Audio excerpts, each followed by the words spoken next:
जय श्री गुरु गोरखनाथ गद्दीधारी जी की जय। अनंत कोटि वैष्णव मित्र की जय। गुरु वर्ग आचार्य वर्ग की जय। पीएस प्रजानंद महाराज की जय। जय गुरु विवेकानंदे जय हो। कई कथाएं ये साधु संगे हरिनाम करते হবে। ये साधु गुरु বৈষ্ণবরাও মহারাজ আমাদের সামনে এসেছেন, সেই কথাগুলো আমাদেরকে একটু মনোযোগ করে শুনতে হবে। শুনলে হবে না, ডক্টরখানায় গেলাম, দাবাইটা নিয়ে এলাম, বিছানার নিচে রেখে দিলে হবে না, রোগটা ভালো হবে হবে না।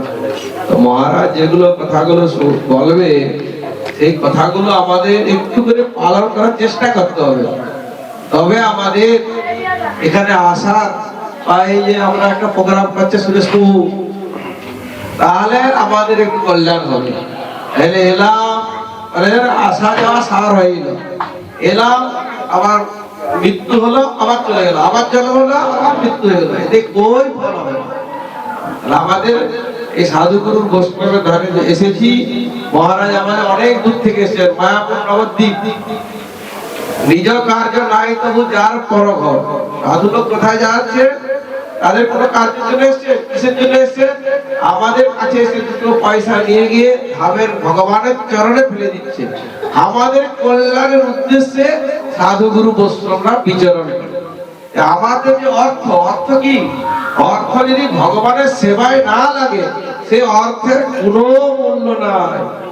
এই হাতটা যদি ভগবানের সেবায় না লাগে, হাতের কোনো মূল্য নেই। হরি বল। সেবায় না লাগে এই চোখটার কোনো মূল্য নেই। মুখটা ভগবানের প্রসাদ না খেলে কোনো মূল্য হবে না। তাহলে প্রত্যেকটা শরীরের অঙ্গটা আমাদের ভগবানের সেবায় লাগাতে হবে।